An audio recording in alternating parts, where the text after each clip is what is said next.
நிறைவாழ்வு AG சபை வழங்கும் morning மன்னாவிற்கு உங்களை அன்போடு வரவேற்கிறோம். கர்த்தருடைய பரிசுத்த நாமம் மகிமைப்படுவதாக. இந்த நாளிலே உங்களை சந்திப்பதிலே மிகுந்த சந்தோஷம். என கண்பான தேவ பிள்ளைகளே, ஒரு நாளை கூட தேவன் தந்திருக்கிறார். இன்றைக்கு கர்த்தர் நம்மளோட பேசுகிற வார்த்தை அப்போஸ்தலர்கள் எழுதின நடவடிக்கையின் புத்தகம் 5ஆம் அதிகாரம் 19வது வார்த்தையை நான் உங்களுக்காக வாசிக்கிறேன். கர்த்தருடைய தூதன் ராத்திரியிலே சிறைச்சாலையின் கதவுகளை திறந்து அவர்களை வெளியே கொண்டு வந்து, இங்க என்ன நடந்தது? பேதுரு மூலமாக தேவன் பயங்கரமான காரியத்தை செய்து கொண்டிருக்கிறார். பயங்கரமான காரியம் என்றால் எப்படி சொல்ல அப்படின்னு எனக்கு தெரியல. பேதுரு நடந்து போறாரு. பேதுருடைய நிழல் பட்டு வியாதியஸ்தர்கள் அவர்கள் சுகமடைகிறார்கள். நிழல் பட்டு வியாதியஸ்தர்கள் சுகமாகிற முதல் சம்பவம் இங்கே சொல்லப்பட்டிருக்கிறது. அப்போஸ்தலர்களாலே கர்த்தர் அப்படி பேதுருவை எடுத்து பயங்கரமாய் வெளிப்பட்டு கொண்டிருக்கிறார். அப்போஸ்தலர்கள் அநேகர் தேவனுடைய நாமத்தை மகிமைப்படுத்துகிறார். பிணியாளிகள் சுஸ்தமாகிறார்கள், வியாதிஸ்தர்கள் சுகமாகிறார்கள், பாவிகள் மனம் திரும்புகிறார்கள், ஞானஸ்தானம் பெறுகிறார்கள்.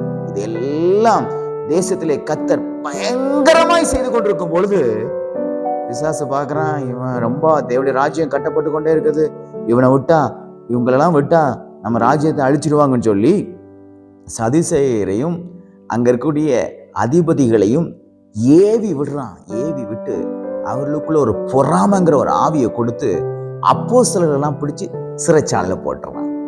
பாத்தீங்களா என்ன சொல்ல வாரம் பாருங்க. தேவன் கிரியை செய்து கொண்டிருக்கும் பொழுது பிசாசால பொறுக்க முடியல. பிசாசு என்ன செய்யறான்?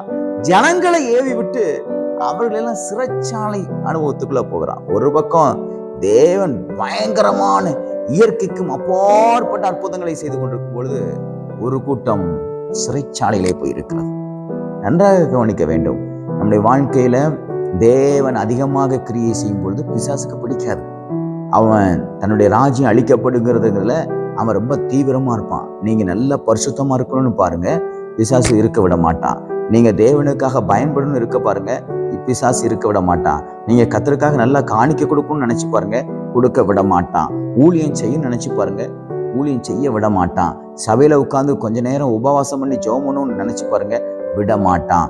மற்றவங்களுக்கு சுவிசேஷம் சொல்றதுக்காக நீங்க கிளம்பி போங்க, உங்களை அனுமதிக்க மாட்டான். பல பிரச்சனைகளை கொண்டு வருவான். இங்க அப்படிதான் நடக்கிறது. சம்பவம் என்ன சம்பவம்? தேவன் ஒரு பக்கமாக இயற்கைக்கும் அப்பாற்பட்ட அற்புதங்களை செய்து கொண்டிருக்கும் பொழுது பிசாசு ஒரு பக்கம் அப்போஸ்தலர்களெல்லாம் தூக்கி சிறைச்சாலையில வச்சிடறான். நல்லா புரிஞ்சுக்கிடணும். பிசாசு அவன் எவ்வளவு எழும்பினாலும் அவன் தலை நசுக்கப்பட்டவன். அவனுக்கு வல்லமையே கிடையாது. அவன் பேசதான் முடியும், பயங்காட்டதான் முடியும். செயல்படுத்த தேவனுடைய அனுமதி இல்லாம அவன் நம்ம மேல, அவன் சுண்டு வரல் கூட நம்ம மேல படாது. கர்த்தர் நம்மை அப்படி அவருடைய கண்ணின் இமையை போல வைத்திருக்கிறார். அதை நன்றாக புரிந்து கொள்ள வேண்டும். இந்த சிறைச்சாலைக்குள்ள அப்போஸ்தலர்கள் அடைச்சிடறாங்க. அடைச்சிட்டா நல்லா புரிஞ்சுக்கணும், ஒரு கூட்டம் தான் உள்ள இருக்க தவிர மற்ற கூட்டங்கள் எல்லாம் தேவனுடைய நாமத்தை மகிமைப்படுத்தி கொண்டிருக்கிறாங்க. நீங்க தேவனுக்காக எழும்புகிறதுனால உங்களுக்கு பிரச்சனை வருதுன்னா சந்தோஷப்படுங்க. கர்த்தர் அதுல இருந்து உங்களை விடுதலையாக்குவார். இன்னைக்கு நீங்க கர்த்தருக்காக காரியங்களை செய்யும் பொழுது பிசாசு உங்க குடும்பத்துக்குள்ள பிரச்சனையை கொண்டு வருவான், சூழ்நிலைகளை மாற்றுவான். கவலைப்படாதீங்க. இங்க சொல்லப்பட்டிருக்கிறது, இவர்கள் அப்போஸ்தலர்கள் சிறைச்சாலைக்குள்ள இருந்து ஜெபம் பண்ணாங்கன்னு சொல்லப்படல. ஆனா இந்த 19வது வசனத்தை சொல்லப்பட்டிருக்கு, கர்த்தருடைய தூதன் ராத்திரியிலே சிறைச்சாலையில போய் நிக்கிறான் பாருங்க. நமக்கு கர்த்தர் உதவி செய்யும்படியாக அவர் சிறைச்சாலைக்குள்ள கூட வருவார். கவலைப்படக்கூடாது. என்ன இந்த சூழ்நிலைக்குள்ள மாறிடுச்சே, நான் இப்படி இருக்கிறேன்னு, ஏன் என்னை இப்படி நடத்துறாங்க, எனக்கு அந்த கஷ்டம், எனக்கு அந்த வேதனை, எனக்கு அந்த அவமானம் அப்படின்னு சொல்லி நீங்க புலம்பாம கர்த்தர் ஒரு தேவதூதனை அனுப்புவார் என்று எதிர்பார்க்க வேண்டும். சூழ்நிலைகளுக்கு மத்தியிலே தேவன் அற்புதங்களை செய்வதற்காக தூதர்களை அனுப்புவார். இல்லை என்றால் அவரே வருவார் என்ற ஒரு எதிர்பார்ப்பு நம்மிடத்திலே காணப்பட வேண்டும். எனக்கு அன்பான தேவ பிள்ளைகளே, இஸ்ரவேல் பாருங்க, இந்த அப்போஸ்தலர்களை உள்ள தூக்கி போட்டாங்க. தேவ தூதர்கள் ராத்திரியில சிறைச்சாலைக்குள்ள வந்து நின்று என்ன செஞ்சாங்க தெரியுமா?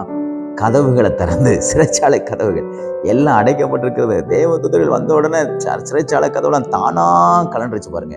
அவர் உங்க குடும்பத்துக்குள்ள வரும்போது, உங்க வாழ்க்கையில வரும்போது திறக்காத கதவுகள் திறக்கும், நடக்காத காரியங்கள் நடக்கும், தடைகள் முறிக்கப்படும், அற்புதம் நடக்கும், வியாதிகள் சுகமாகும், தீமைகள் விலகும், கடன் பிரச்சனை மாறும். தேவதூதன் வந்த உடனே பூட்டின கதவு தானா திறந்துச்சு.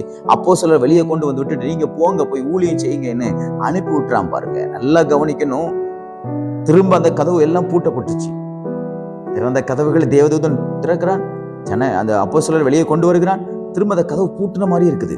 எல்லாரும் வந்து பயப்படுறாங்க. நீங்க சிறைச்சாலையில் அடைச்சவன், அவன் எவ்வளவு ஃப்ரீயா இருந்து சுவிசேஷத்தை பிரசங்கித்துக் கொண்டிருக்கிறான்.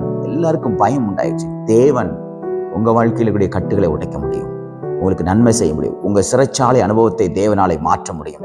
உங்களுடைய கண்ணீரின் பள்ளத்தாக்கை தேவனாலே மாற்ற முடியும். ஒரு தேவதூதனை அனுப்பி உங்களுக்கு அற்புதங்களை செய்ய முடியும். அவரே இறங்கி வந்து உங்களுக்கு அற்புதங்களை செய்ய முடியும். எதிர்பாருங்கள், சிறைச்சாலை அனுபவங்களை கர்த்தர் மாற்றி உங்களுக்கு அற்புதங்களை செய்வார். எப்படி அப்போஸ்தலர்களை கர்த்தர் தேவதூதனை அனுப்பி அவரை வெளியே கொண்டு வந்து அவர்களை பயன்படும்படியாக செய்தாரோ, அதே போல உங்களையும் கர்த்தர் வெளியே கொண்டு வந்து உங்களை கர்த்தர் பயன்படுத்துவார். இந்த நாள் நீங்கள் தேவனுக்காக பயன்படுகிற நாள், தேவனுக்காக பிரகாசிக்கிற நாள். எதுவும் உங்களை கட்டி வைக்க முடியாது, எதுவும் உங்களை அடக்கி வைக்க முடியாது. கர்த்தர் உங்களை இந்த நாளிலே ஆசீர்வதிப்பார். God bless you.